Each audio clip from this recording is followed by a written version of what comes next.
You must be at least 18 years of age to listen to the following podcast.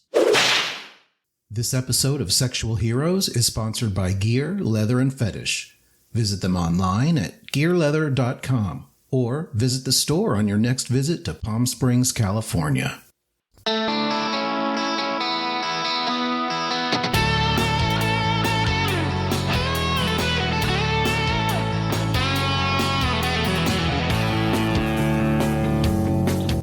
Robert Black, and you are listening to Sexual Heroes.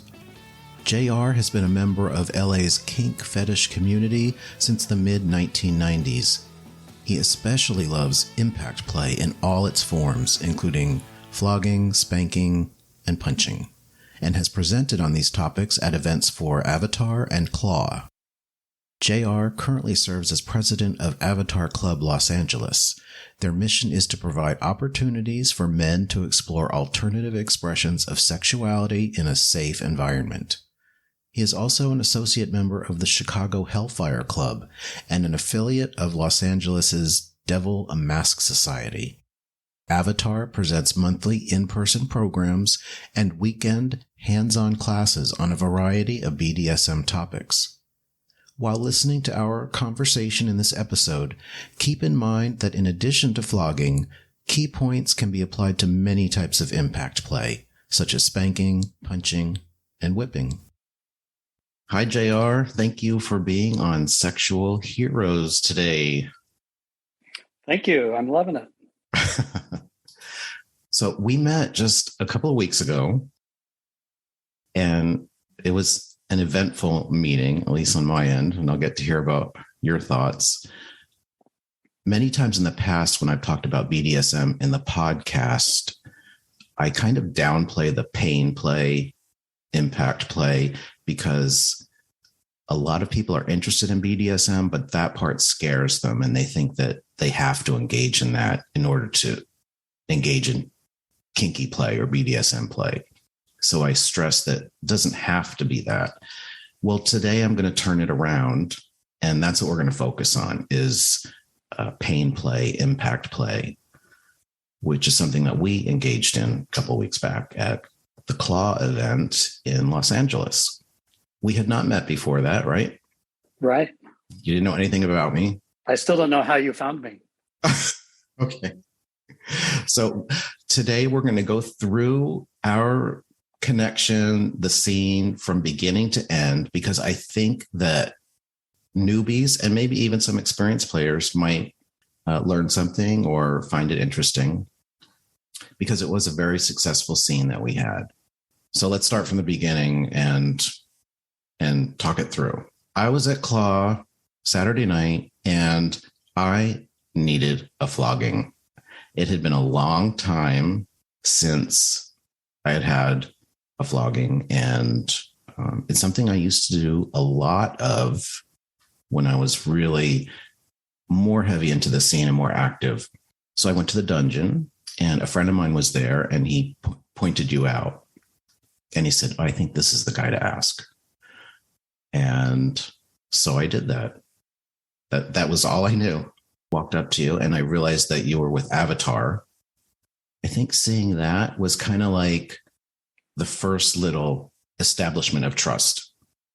And then I introduced myself, and I think I said to you, hi, I hear you're like into flogging, or you're the guy that's, you're the flogger. Do you think you might be interested in flogging me? And you said, I'm sure I said yes. Yes, you did. And what do you think about when someone asks you for that? Is it a yes every time, or does it depend on where you are, or? It's a yes almost every time. Mm-hmm. It's everything that we said next that made all the difference. Mm-hmm. But going back to what you said when we started out, is flogging doesn't have to be a ginormous pain scene. Mm-hmm. It can be, and that's where we went.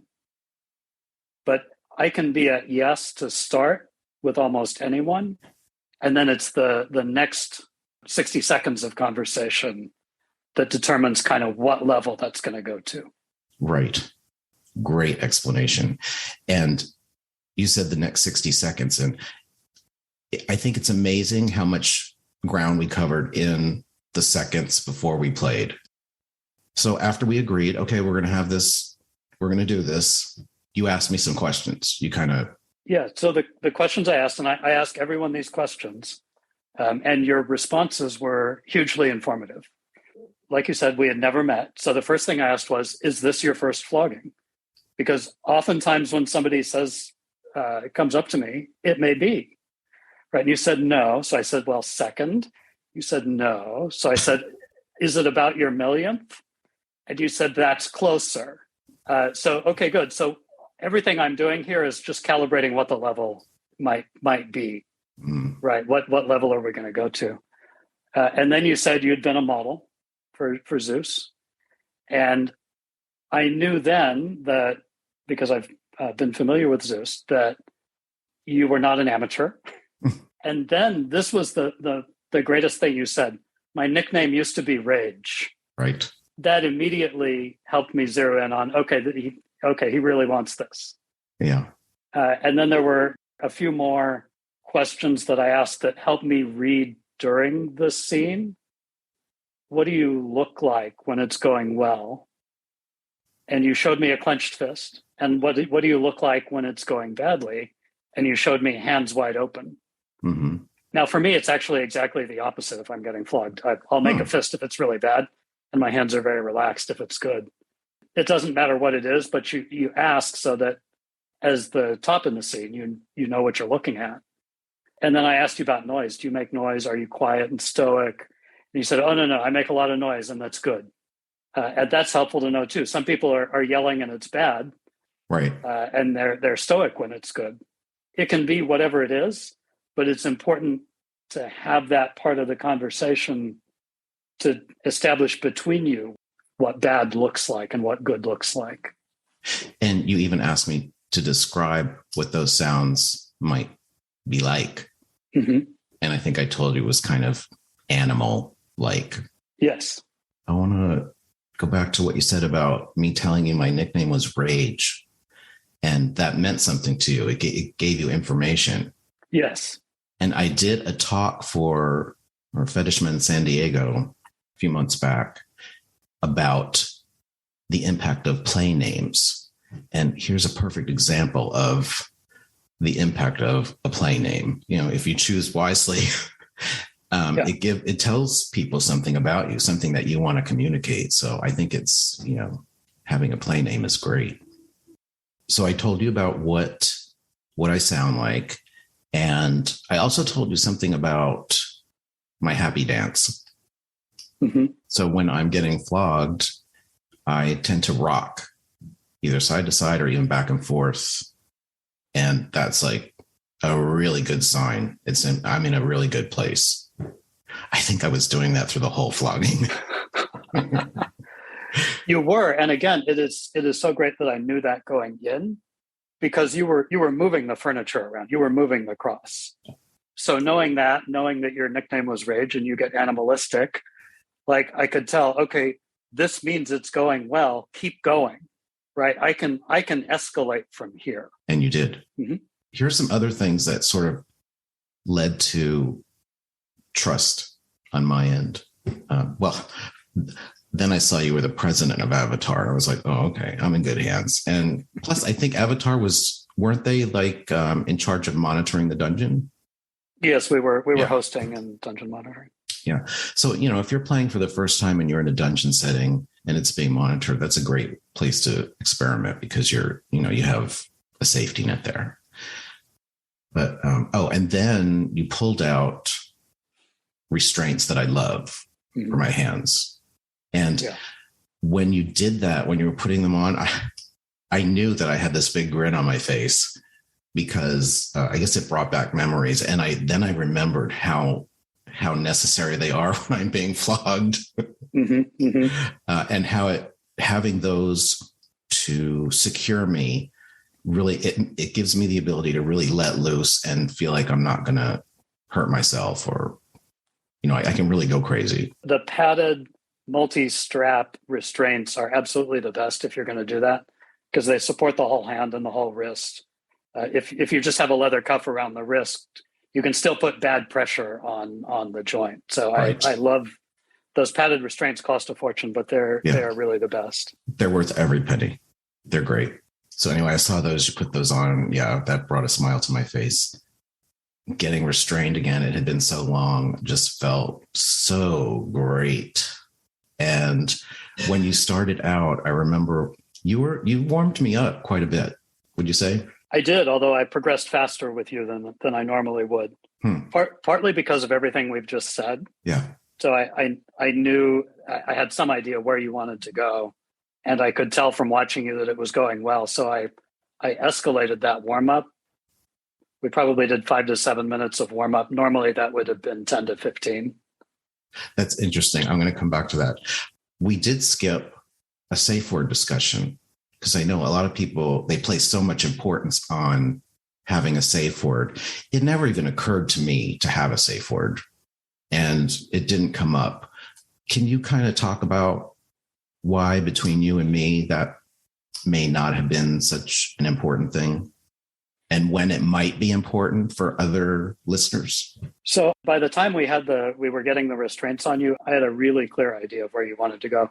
It's possible I could have been wrong about that, but I also had from you the information about what it looks and sounds like when it's not going well for you.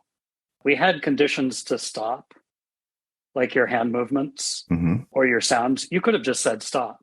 For me, by the way, stop is a safe word.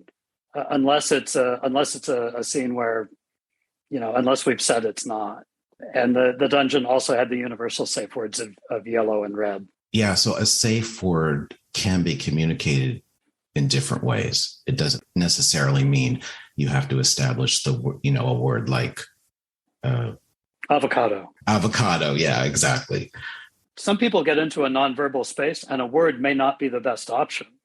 So that's explicitly why I ask what it looks like when it's not going well for you, because I need to be able to see it, and you may not be able to say it in the heat of that moment. And see, all that discussion, the more we talked, and even though it wasn't that long, it was what was being said and the communication that also was, that was continually building trust on my end. So by the time you landed that first blow with the flogger, I was so relaxed and comfortable with you, even though we had just met, that I knew I could get into it. Yeah. Okay. So we started, and I remember the happy dance was going, and I was thinking, come on, more. I was trying to come on. I could see it. I could see it. So how could you see that? Well, you were doing the happy dance. You were also, you were very clearly pushing your back out towards me. And that's an invitation. I took the invitation, but then you kept doing it. So that also helped tell me, okay, that was an invitation and we're going to do more. I just kept watching your responses, and you kept asking for more without saying a word. But I would make a change. You would respond well. So I would make the change again. Right? A little more, a little more, a little more. The scene continued, obviously got more intense. Somebody afterwards told me that there had been a scene and that some people were actually concerned that it might be going too far. And I have a feeling it was our scene. I haven't heard that, but Okay. It sounds like a possibility. A lot of people come to Claude to learn more, and they may not have seen a scene like that.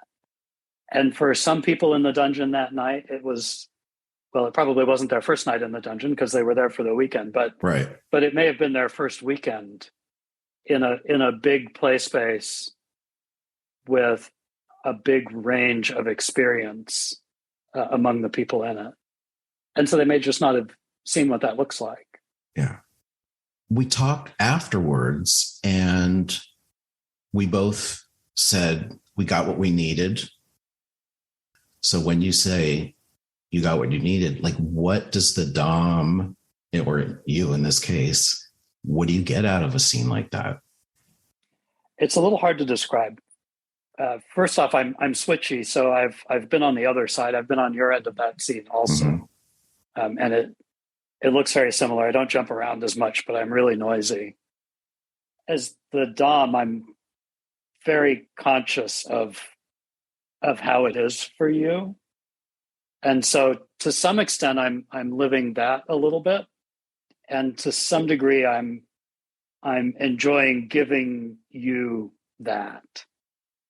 I also don't want to downplay the fact that it's sexually exciting and gratifying. Like I'm a sadist, and putting people consensually in pain is erotic for me. I totally get hard from that. So this is not just some highfalutin spiritual gift. It gets me hard. But it's also a highfalutin spiritual gift. Yeah, I didn't know that at the time. Yeah. For me, there's two different directions I can go in a scene like that when someone is taking me there, and that's usually how people say it. I want to go there, and those who have been there know what they're talking about. Mm-hmm. So when I go there, there's two places I can go, and in one direction, it's sort of like this cathartic. It's almost like therapy. And I know a lot of players understand that. Mm-hmm. But then there's this other direction that I can go. And that's the direction I went in the night that I was playing with you. And that I consider just totally recreational. Like there's no bad shit going on in my head. It's just totally like this roller coaster ride. The endorphins are going, and it's the pleasure that starts coming is so fucking intense. It is. Well, what you did was you brought out the pain endorphin junkie in me, because like ever since we played, like that's all I can think about, and I need more. Yeah, it's like that endorphin rush is just you can probably see it on my face now just talking to you. I can. And as I said, having been on both sides, I totally understand that. I describe it for people as being like a drug trip without the drugs. Right. It's your brain's own drugs, that all the artificial ones are trying to simulate. It's totally a roller coaster when you're in that place. Yeah. Yeah. Well, you did a great job. And you know that. Thank you. How did you know that it was time to bring the scene to a close? Everything with you changed. There is a point where there's that, we call it a cathartic break a lot, where the rage gives way to something a lot softer. It can look like crying. It does. Sometimes it does. Sometimes it doesn't. It's like letting the air out of a balloon. Like everything goes soft. The moving the furniture stops. The noise changes. Typically, your voice will, or your sounds will become higher in pitch, sort of when you're crossing that line or that point. So you look for that big change, and again, as my experience on the other end of the scene is, I never want it to stop too soon. So when I see that, I usually keep going a little bit and make sure we're not just at a little plateau for more. And if we keep going for a little bit and it keeps going with like the air continuing to come out of the balloon, then it's time to stop. Mm-hmm. Or if somebody starts to get really angry at that point, it may also be time to stop. If they get angry in a different way, it may be time to stop for the other reason. But in your case, there was that relaxation, that like, okay, it was clearly, we were clearly done. But there is a change. So that's the thing I would say to look for if you're in this scene, is look for that big flip in energy. You said I'd been moving the cross. I think I also told you in the beginning that I had broken a cross before. Mm-hmm. You did. I knew you weren't going to break this one, though. Yeah. For someone new, they may not have heard the term aftercare, or they may have heard it. They don't know what it looks like. Like, what does that mean? Is it the same for everybody? It's definitely not the same for everybody. Some people, and it's really weird to me because I just don't experience it this way, but some people can just take their hands down off the cross and walk away from that. Again, it seems weird to me, but there, for some people it's like that. For me and for you, it was, we need a minute to collect ourselves. It's an emotional experience for the person being flogged. After all of that, you've been through that roller coaster and the ride has come to a stop. There is an emotional connection with the person who just did that. Some people say the aftercare is the best part of the scene. I think it's up there. I don't know if I'd call it the best part. But there's this period of time after when you can just sort of hold each other and relax. In that particular kind of connection, which isn't like any other connection. It's not like after sex. It's different than that, but I guess it's a parallel. I've been doing this since, I guess my first flogging was 1996. So I've been doing it a long time, but I would still say the people that I've connected with and gotten me there, not that often. It's been kind of a rare thing. When you get that connection, when that happens, you really connect in a way that you just don't connect with anybody else on earth. It's just totally different. Agreed. There are very few people who've taken me there, and it's a special connection with each one of them.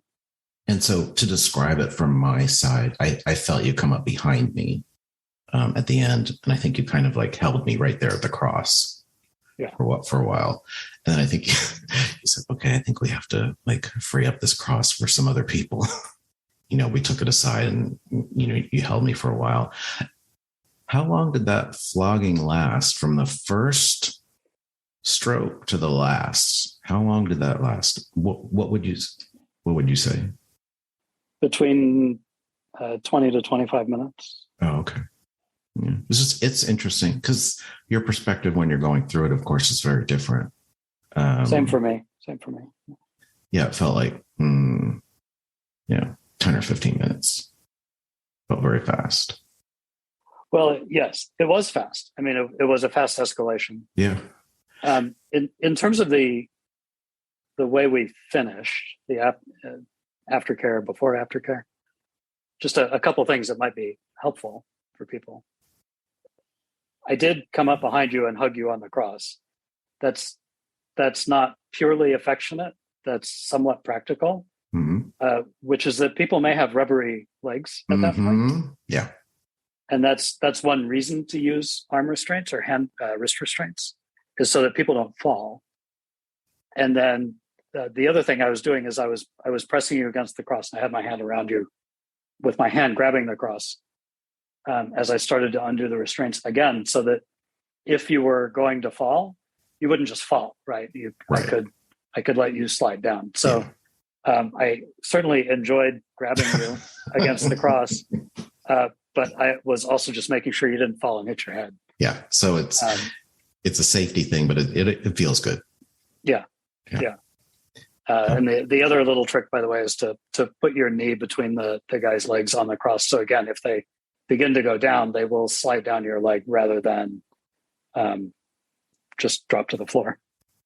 And then we parted like two ships in the night. Yeah. That's always a hard moment. Like, what do you do? Like, it's sort of an awkward moment. What do you do? It's like, I guess we're done. As it happens, because of our role hosting the dungeon, I had obligations and like people hovering, wanting to talk. So it was okay that we just parted. Oh, I just want to back up for a second. I remember when I turned around, I think you were sweating quite a bit by the end. Oh, I literally went up to my room and changed my shirt. Oh, okay. Yeah. Yeah. I remember that, turning around, and you looked drenched.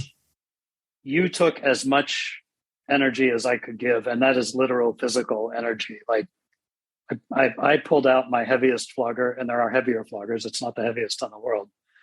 But I took that. I had to switch to two hands. I had to change my stance. I mean, you kept taking and taking and taking. It was an experience. Wow. I'm going to be honest. There's kind of this weird pride in that. Yeah. Yeah. You know, and now that I'm saying that, I remember, you know, when you're on the cross and you want more, and I was signaling to you, and I was like, ugh. I remember hitting the cross. That's what gets me to hit the cross is, it's like you're in a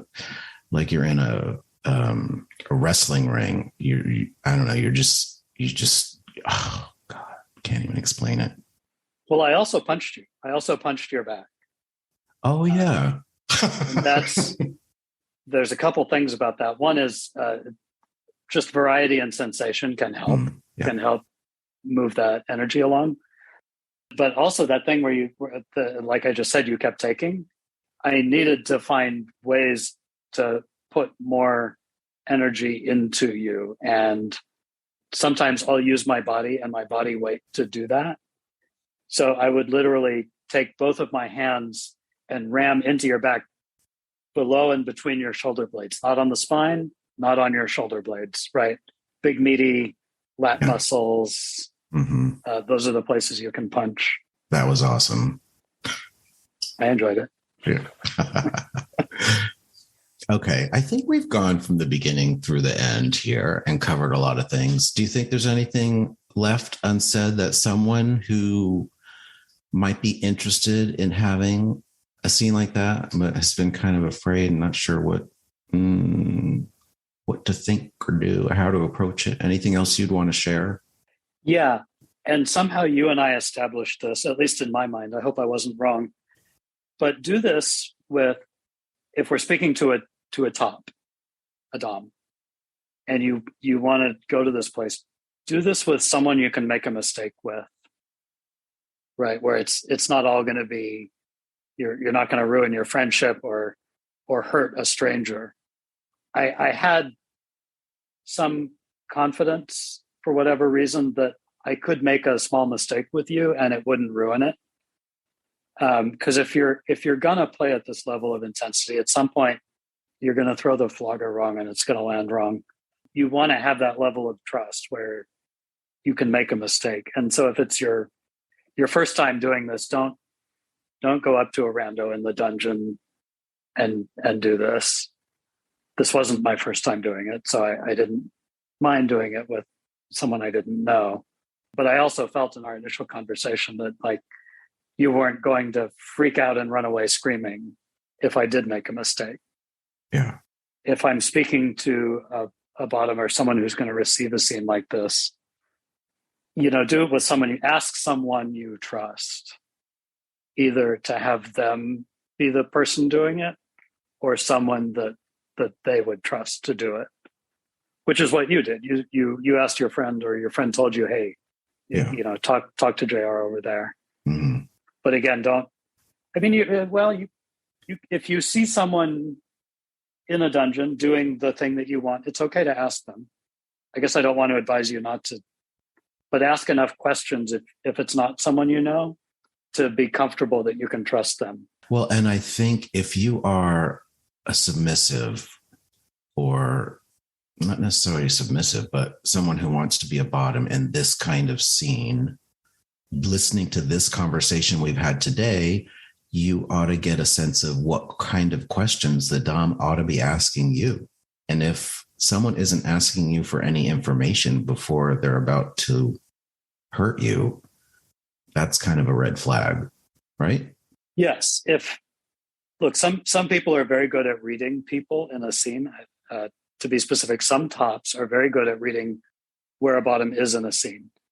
They probably can't do that, though, with no information. Mm-hmm. So like I talked about the hands. You said hands open means you're having a bad time. Hands, closed means you're okay.